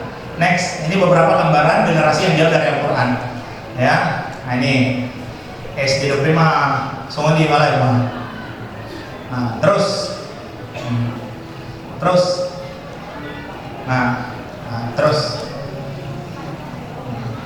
aborsi ya, kasus aborsi terus, kasus narkoba terus, next, terus, ini gaya-gaya ini ya, hedonis itu artinya suka bersenang-senang. Nah, perjalanan gila siap rumahnya, nabatan magayanya, gitulah kira-kira. Artinya nggak bercermin, ya, nggak berkaca, gitu ya. Itu kenapa terlihat seperti itu banyak gaya? Dia dari ayahnya cuma naik. Simpel loh jawabannya. Terus, LGBT. Sekarang banyak kasus LGBT. Ada LGBT, bencong, bencong, homoseksual lebih, pada bencong. Ada di palason bencong, ada, asal sudah jadi bencongnya, ayahnya itu mana yang baik ini. Nah ini mah, tinggal rumah yang Ustaz, ngaruh anaknya itu 4 menit. Langsung ada keluarganya sih, kan ada keluarganya sih. Udah nanya dong sih kan ada mudanya sih, ada baunya sih. Jadi bertanggung jawab kita orang tuanya. Next, lagi mentong lima gagang di bayo jadi bahan kimia sanari ada perkawinan sejenis keluarga alak lain kawin ada mandung salah satu di alak lain mesti ada boruna salah satu ada boruna mar kumis, mar janggut, pakai baju selayar, bajunya dahulu. Ini juga sudah, ya, ini dibain peraturan dari negara, orang masuk mau. Oh ini kan melanggar HAM kalau diputus, kalau kemudian dilarang mereka, orang yang melarang itu melanggar HAM, johammu, tangan. Gak ada itu. Nah gitu ya. Itu bertentangan dengan sunnatullah. Anjing aja itu nggak pernah kawin dengan anjing jantan, nggak pernah kawin dengan anjing betina. Nah gitu. Ya, jelas. Kucing jantan nggak pernah kawin dengan kucing jantan, dia selalu kawin dengan kucing betina. Ya, anjing jantan nggak pernah kawin dengan anjing jantan, dia kawin dengan anjing betina. Masa manusia laki-laki sama laki-laki kawin? Mungkin alasan ini. Kisahnya dalam Al-Quran, Allah melaknati ya homoseks yang seperti itu, dan kisahnya diceritakan pada surah Lut, kisah Nabi Lut. Terus, genosida, pembantaian. Nah, contohnya yang paling dekat hari ini, Israel membantai Palestina. Nah, gitu ya. Nah, itu. Inilah kondisi hari ini. Ini kondisi hari ini. Bagaimana cara kita mendidik anak-anak kita untuk menghadapi zaman now? Ini adalah zaman now. Ya, ini zaman now. Terus,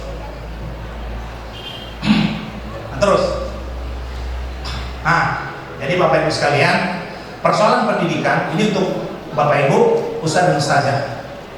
Berbicara tentang pendidikan, itu berbicara tentang nilai-nilai kemanusiaan. Maka ketika kita akan mendidik, hal yang kita lakukan itu adalah sebuah proses memanusiakan manusia secara manusiawi. Itulah pendidikan. Ya, sejatinya pendidikan itu kita memberikan informasi-informasi bagaimana kemudian orang yang kita didik ini bisa mengenal Tuhannya, lalu kemudian hasil dari pendidikan kita ini anak-anak kita bisa diantarkan ke akhirat, masuk ke surganya Allah dan kita bersama di sana. Kan ini perintah Allah.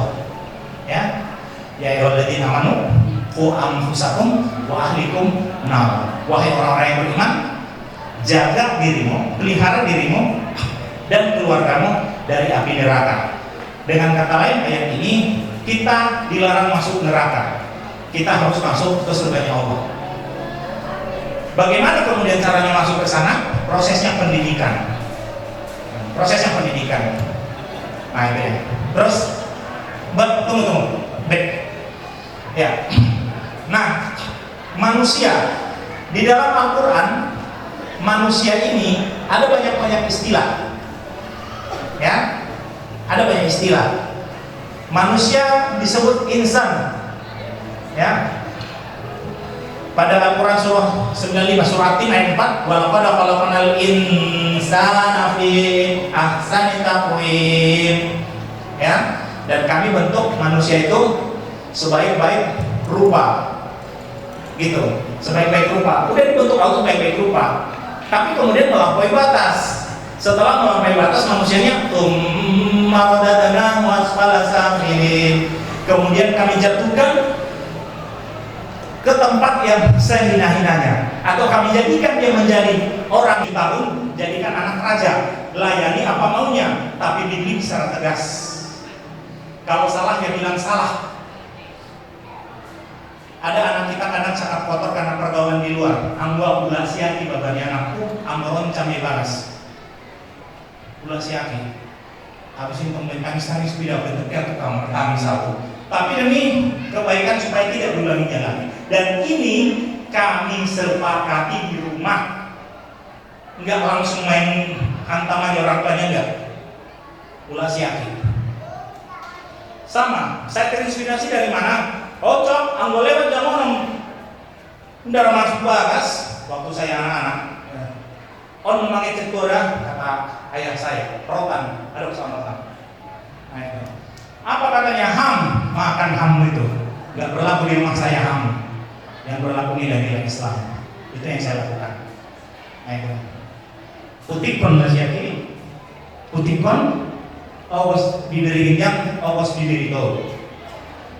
Ya, hanya sensasi panas, tidak mengeluarkan darah dan tidak menyiksa, cuma memang bilas, para peor-peor lainnya kan. Tapi dibuat kesepakatan, anggo diulangi, coba ipabahan lah siap naik ipabahan. Ya, nah gitu. Kalau ada yang sependapat, enggak ada masalah, buat aja cara lain. Tapi pastikan anak pulang adong oleh bahasa karoncang siap turi masuk tugas. Orang tuanya itu yang buat supaya itu bersih. Alhamdulillah anak saya. Ya, itu tegasnya dalam usia 0 sampai 7 tahun. Usia 7 sampai 14 tahun jadikan dia tawanan perang. Tawanan perang sama dia, anggota salah hukum. Tapi yang orang menadengkan perang enak, lain hadiah. Juara kelas, lain hadiah anak. Mungkin dalam juara kelas B, ada berprestasi di bidang tertentu, bakat-bakat tertentu, lain hadiahnya. Yang lo salah, hukum. Apa juga ada di hukum ayahku, nalewati, ya, karbotea, marpadero dongan, martenju. Memang dongan itu tidak salah, tapi martenju, maputar bibirku, ditambah orang tua. Irondamnya udah beda saja. Dipanyabungan di Jidoli, di Mandailing. Di Hutan Midoli, adong pohon buang di rondang masih borongin Sajong baru masuk luas. Ulang maila au di Solonya gara-gara diparangin, gitu kata orang tua saya. Itu, ya. Dihukum kalau salah. Ini tawanan perang. Ya, 7 sampai 14 tahun seperti tawanan perang. Kemudian 14 tahun ke atas jadikan dia sahabat. Jadikan dia teman curhat. Anakku dan nomor ganda nah semester sana kuliah. Ya, yang itu cocok nggak jadi pemain ayah. Soal permain, soal perempuan dia ceritakan ke saya. Bagus ketika dia ceritakan ke kawannya. Jadi ayah emak untuk mendidik anak yang usia 14 tahun ke atas, kalau dia curhat tentang lawan jenis, terima, itu bukan tabu. Kadang kita menganggap itu pantangan. Akhirnya anak itu nggak ada tempat curhat dia. Akhirnya curhat ke yang lain. Disinilah pangkal terjadinya ujung-ujungnya marganda dan seks bebas. Nah, gitu. Jaga keluargamu dari tindakan itu, dari perbuatan-perbuatan seperti itu. Oke, jadi mendidik anak, ini anak remaja. Jadikan tawanan perang. Bimbing, berikan fasilitasnya, awasi. Buat perjanjian, kalau ada tindakan yang salah, hukum. Tapi kalau ada perbuatan yang benar, berikan hadiah. Itu tawanan perang. Nah, itu bukan tawanan perang disiksa. Kalau ini tawanan perang disiksa, disiksa, itu di film. Ini masalah yang berujukan film. Nah, sesat susah tuh deh. Memang, Bapak Ibu. Jadi mudah-mudahan Allah memberikan keberkahan buat kita. Nah, dapat sudah materi lain, tapi tidak apa-apa. Mudah-mudahan di lain waktu bisa bertemu lagi. Silakan ikuti channel-channel saya, akun YouTube Engran Usman Silalahi atau Mr. Engran, akun TikTok Engran Silalahi, ya, akun Instagram Engran Silalahi. Seluruh kegiatan dan video-video pendek tentang inspirasi kebaikan ada saya buat di situ. Nah, jadi nama nanti dan masuk kamu sendiri. Nah, oke, demikian Bapak Ibu. Kalau ada yang mau ditanyakan di waktu dipersilakan. Assalamualaikum warahmatullahi wabarakatuh.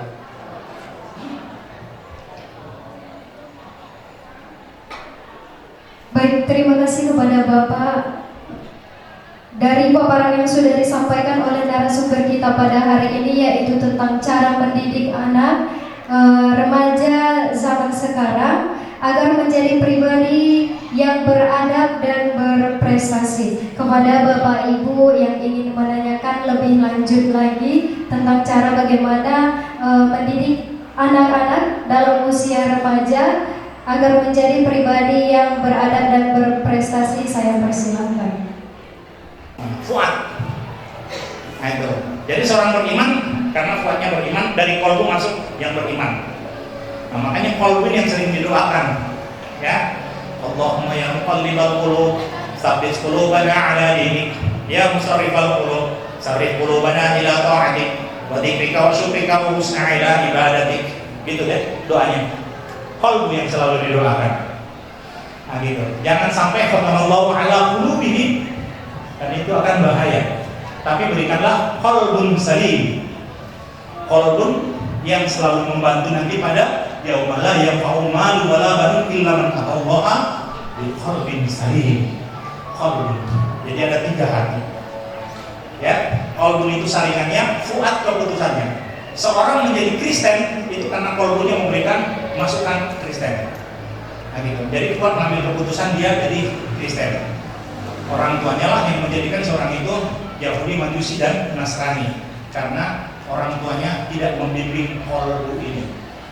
Nah, ya, makanya Hakim membuat manajemen qalbu supaya tidak masuk ke dalam fuad. Fuad itulah mutiaranya hati. Nah, ya.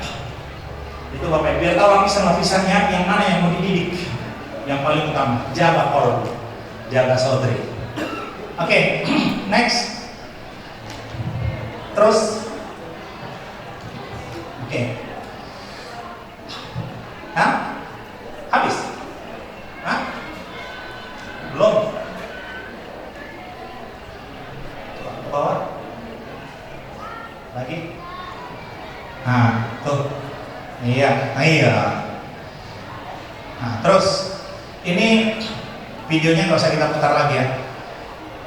Gambar, oke, yang ini, yang ini.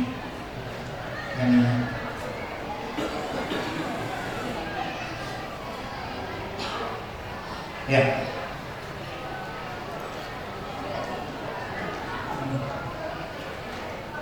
Ini. Ya, ya. Oke. Next. Nah. Jadi otak ini memiliki hubungan dengan hati. Otak ya. Apakah otak itu hati sendiri ya? Nah, otak itu memiliki rahasia, yaitu hukum kelembaman. Tahu hukum kelembaman Bapak Ibu sekalian? Hukum kelembaman ada jurusan fisika saja. Hukum kelembaman, hukum Newton 3. Ya, kalau benda sedang berada dalam keadaan bergerak, dia akan cenderung bergerak ke depan. Kalau benda dalam keadaan diam akan cenderung diam. Maksudnya seperti ini. Ya, kalau kita naik sepeda motor keluar dari Al-Khair mengarah ke Panjang, ya, gas. Nih, ketika kita gas, badan kita terdorong kemana? Ketika kita gas, terdorong ke depan atau ke belakang? Badannya ke belakang. Nih, gitu ya. Kenapa? Karena badan kita tadi diam. Ketika digerakkan, kita kecenderungan badannya adalah diam. Lalu kemudian bertransisi terus ikut bergerak. Nah, kemudian udah sampai di Panjang, direm. Ketika direm, badan kita terdorong ke depan. Kenapa? Karena tadi kita udah bergerak, maka kecenderungan badan ini akan terus bergerak, tapi direm, maka jadi mendorong. Begitulah sifat otak. Artinya apa? Ketika kita konversi, kita ubah ke perilaku, otak kita akan mengikuti apa yang kita lakukan. Ketika kita senantiasa bermalas-malasan untuk melakukan kebaikan, maka otak akan cenderung malas. Jadi harus ada gerakan ekstrim, kita harus lawan rasa malas itu, lalu kemudian bergerak. Ketika kita bergerak dan terbiasa melakukan kebaikan, ya, sembahyang betul sujud sebelum azan sudah di masjid, gitu kan? Nah, suatu waktu ini akan menjadi terbiasa ya, tapi suatu waktu kita terlambat ke masjid, rasanya nggak enak dalam hati. Itulah hukum kelembaban. Ada yang kurang. Kalau kita terbiasa setiap Jumat ngasih sedekah, nggak bersedekah hari Jumat, rasanya nggak enak, ada yang kurang. Nah, gitu. Kalau kecenderungan kita, kalau kita sudah konsisten dengan kebaikan, maka ketika kita ubah nggak melakukan kebaikan itu, kita akan ada yang kurang. Itulah kecenderungan kita akan terus pada kebaikan. Itulah sifat otak. Makanya kalau ada perkara perangai orang, mungkin dia nggak pernah melakukan kebaikan, sederhana aja dia berbuat kebaikan sehingga dia berubah. Nah, itu cara mendidiknya. Ya, oke. Jadi di sini saya buat kalimatnya: jika otak selalu memperoleh rangsangan positif, maka otak cenderung positif. Tapi jika otak yang setiap hari ya diberikan rangsangan keburukan, maka otak akan selalu berada pada keburukan. Nah, gitu. Apa saja itu dalam kehidupan kita? Ada banyak. Yang paling sering, wajah lagu samawal usawal, hati-hati dengan telinga. Yang paling sering kita dengar lagu yang baik-baik atau lagu yang buruk. Semua di lagu itu yang diekspresikan yang buruk-buruk semua. Kisah dia selingkuh lah, apalagi kan banyak seperti di lagu. Nanti kalau dengar di telinga kita yang seperti itu, kita akan menganggap bahwa selingkuh itu biasa. Kenapa? Karena lagunya kita dengar setiap hari, maka itu akan menjadi perangai kita lagu itu. Makanya hati-hati dengan mendengarkan musik. Tapi kalau setiap saat kita mendengar musik, asyhadu an la ilaha illallah, telinga kita terkondisikan dengan baik, otak kita terkondisikan baik. Mendengar lagu dangdut, ya, menolak dari dalam. Makanya hati-hati, apa yang kita biasakan dalam hidup kita, itulah pendidikan. Ya, apa yang kita biasakan. Oke, next. Terus, nah, otak juga distilahkan sebagai nasyah dalam surat Al-Alaq. Ya, Bahasa sederhananya ubun-ubun. Bahasa ilmiahnya prefrontal cortex. Terus ya. Nah ini letak prefrontal cortex. Ya, disinilah letaknya. Terus apa fungsi prefrontal cortex? Nah ini fungsinya. Pusat berpikir. Seorang anak lemah pikirannya berarti di prefrontal cortex bermasalah. Kemudian prefrontal cortex berfungsi mengatur adab. Ya, adab. Kalau ada kita lihat orang yang tidak punya adab, berbicara seenaknya saja, nggak tahu sopan santun, aneh, nggak berfungsi, utuk-utuk nah seorang utuk-utuk, nah itu pengatur adab, otaknya nggak berfungsi. Nah kemudian pembangun peradaban, ya, peradaban, beradab, pribadi yang bisa berpikir, menalar, punya otak. Nah, pusat sosiokontrol, mengatur emosi, menimbang baik buruk tindakan, kalbu kan menimbang baik buruk tindakan tadi, otak. Jadi atas fungsi PFC ini makanya banyak ahli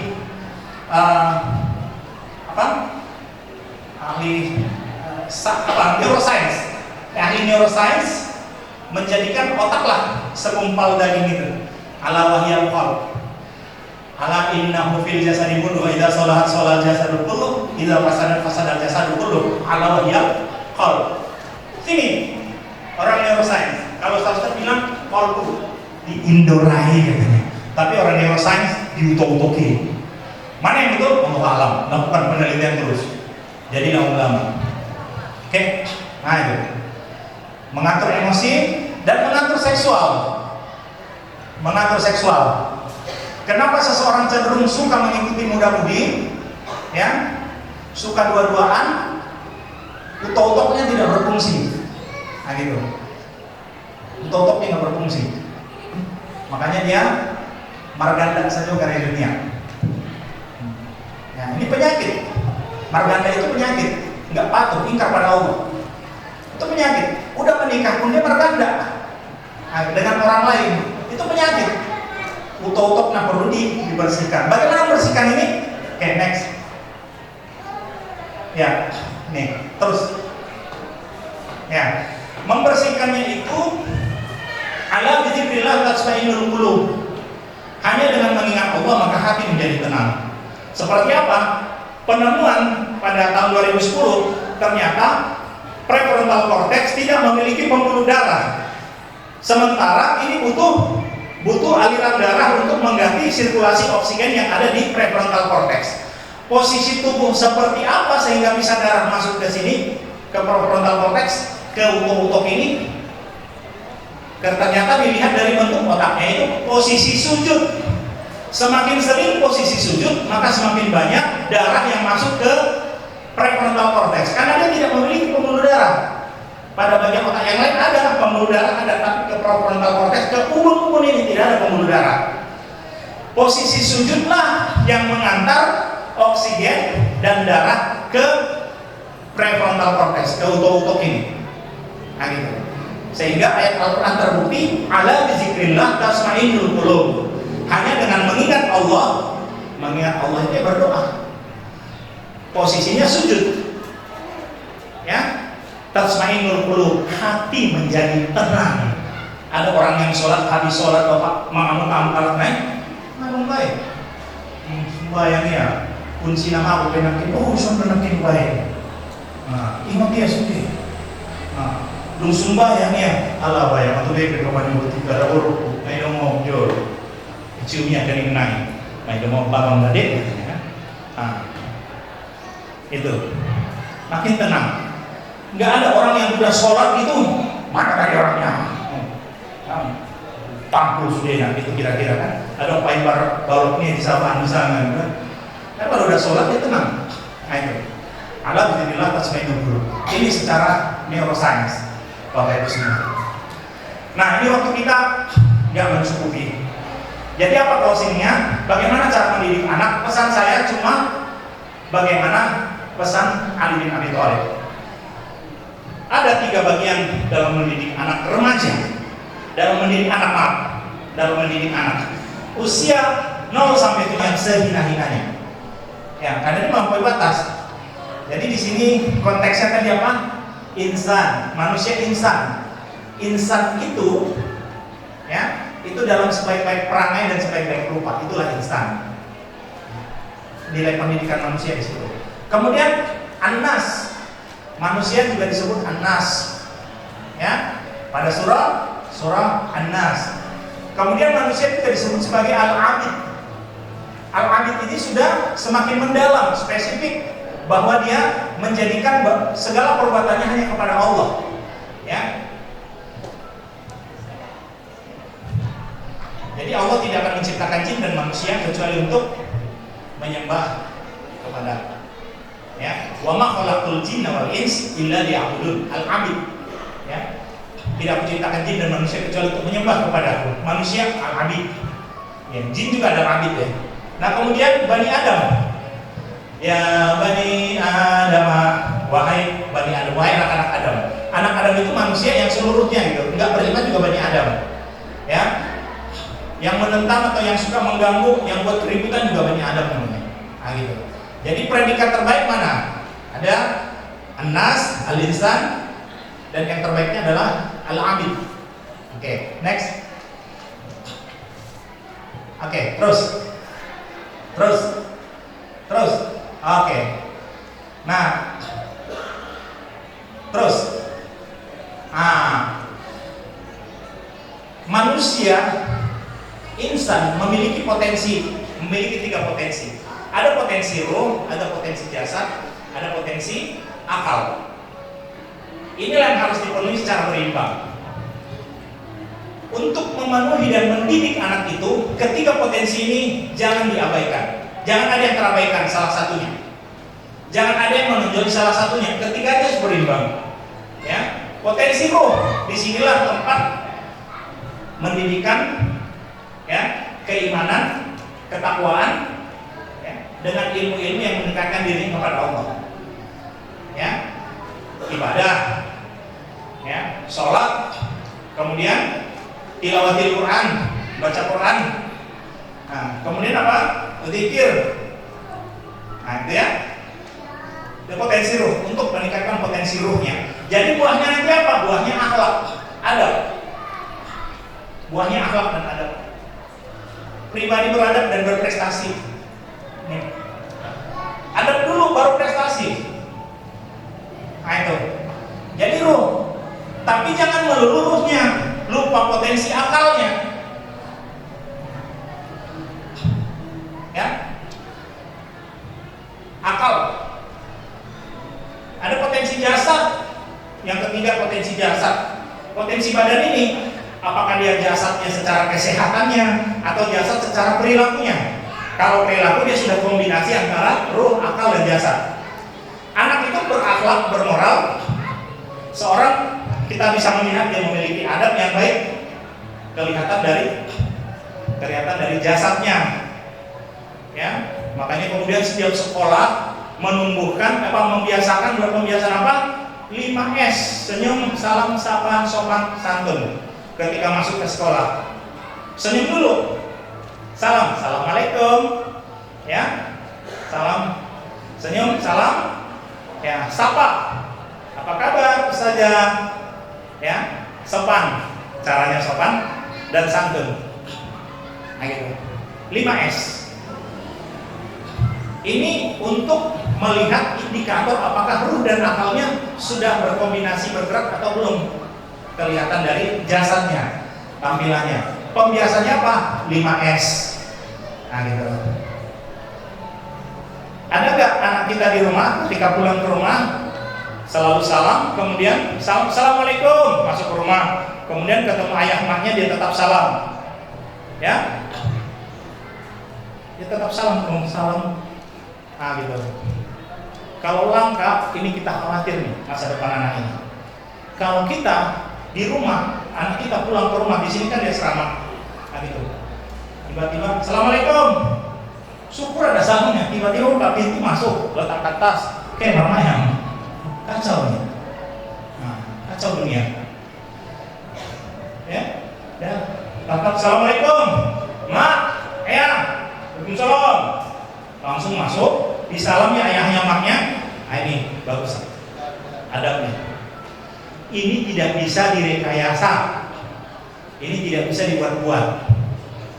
Drama menurut cokon, aliwatinang di sana kuda. Tolu bulan kerja foil, malu sama nanti jangan digitukan. Dukung terus. Nah, bila perlu ajak makan di kafe, makan holat. Nah, gitu kan, merayakan itu, nggak usah dibilang senang kali ya melihat kawan.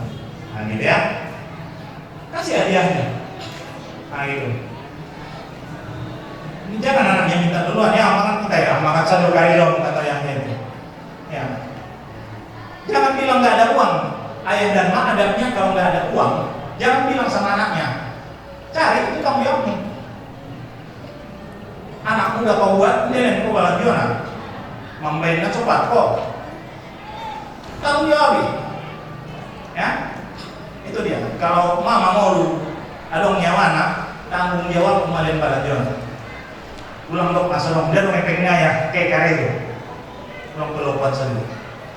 Gitu kan? Nah, ada lagunya. Bopena dalam marutan, ku tahun doi ya mah. Asal kona lalu si korami, gitu kan? Bagus itu. Ya, ini ya Bapak Ibu ya. Jadi ada 3 potensi yang harus kita penuhi. Inilah yang harus diperhatikan oleh kurikulum. Kurikulum kita di Indonesia sesuai dengan Undang-Undang Sisdiknas ya. Dari Tujuan Pendidikan Nasional Undang-Undang Sisdiknas nomor 20 tahun 2003 pasal 3 ayat 1 Tujuan Pendidikan Nasional mewujudkan masyarakat Indonesia yang beriman dan bertakwa. Iman, takwa. Ya. Kemudian berakhlak mulia. Akhlak mulia dalam Islam akhlakul karimah. Tapi dalam bahasa itu akhlak mulia sama. Kemudian cerdas, berpengetahuan, memiliki life skill dan seterusnya. Dari aku tahu tujuan lain. Jadi akhlak mulia, beriman bertakwa, beriman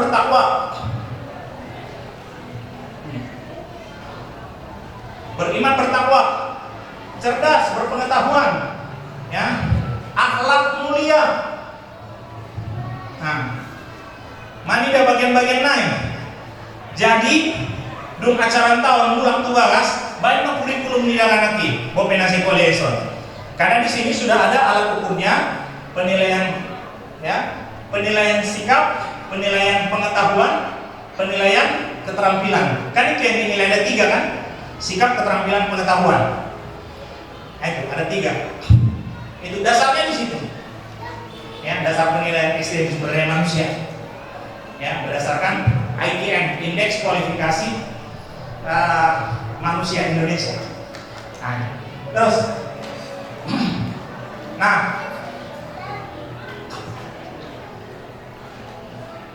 bagian penting dari jasad yang punya kaitan besar dengan akal dan ruh adalah otak, pusat penanganan ilmiah. Ini utuh-utuh.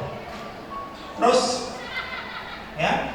Nah, pada Al-Quran surah An-Nahl ayat 78 dikatakan, next, ya, wallahu akhrajakum min butuni ummahatikum la ta'lamuna syai'an. Wa ja'ala lakum as-sam'a wal absar wal af'idah la'allakum tashkurun. Allah mengeluarkanmu dari perut ibumu dalam keadaan tidak mengetahui satu apapun. Maka Allah memberikanmu pendengaran, penglihatan dan fuad, hati. La'allakum tashkurun, agar kamu bersyukur. Bersyukurnya kita punya pendengaran diarahkan kepada yang diridhoi Allah dan dijauhkan dari yang dilarangnya. Bersyukurnya kita dengan penglihatan kita arahkan kepada yang diridhoi Allah, bukan yang dilarang Allah. Itulah la'allakum tashkurunnya. Kemudian hati tergantung pendengaran dan penglihatan. Ini fuad, hati kita. Fuad ini kan kalau dalam terminologi Al-Quran, hati maksud saya. Hati kan ada 3 macam dalam Al-Quran. Fuad itu hati yang paling dalam. Kemudian lingkar tengahnya itu, ya, itu namanya qalbu. Ya, fuad, qalbu. Yang terluar namanya sodri. Ya, Sodri. Ketiganya ini adalah hati. Sodri paling luar, berhubungan dengan panca indera. Sodri itu membuat seseorang itu bisa gugup, bisa takut. Itu sodri, hati. Hati sodri. Ketika Fir'aun menantang Nabi Musa untuk menyampaikan bahwa Musa memiliki Tuhan yang jelas, maka Fir'aun mempersilahkan masuk ke podium di tengah-tengah lubang, ya, pakai jembatan ke situ, jembatan tali. Lalu kemudian kalau salah Nabi Musa menjelaskan ini, Nabi Musa akan dijebloskan ke lubang itu dan di bawah menunggu ada singa yang lapar. Nah, gitu ya, yang siap menerkam Nabi Musa. Apa doa Nabi Musa? Rabbi shrahli sadri. Nabi Musa menyaksikan itu, dia gemetar, berdegup-degup dadanya. Rabbi shrahli sadri. Wahai Tuhan, lapangkanlah dadaku. Itu sadri, itu hati. Ilustrasinya dada, berarti ruang terluar yang mempengaruhi panca indera. Yang kedua, qalbu. Ya, kalau sudah qalbu terkunci, maka nggak ada kebenaran lagi masuk ke fuad. Qalbu ini saringannya. Kalau saringannya bagus, masukan yang bagus, maka fuad jadi bagus. Kalau qalbunya nggak bagus, maka fuadnya nggak bagus. Inilah yang kemudian fuad menetapkan keputusan apakah dia beriman kepada Allah atau tidak, atau ingkar kepada Allah. Tepatnya di fuad. Wa kasabul fuadu marwa, hati yang tidak pernah mendustakan apa yang disaksikannya. Pada surah An-Najm ayat 11. Itu ya. Nah, parenting ini penting. Kenapa? Karena di parenting inilah kita kemudian mengetahui bagaimana kita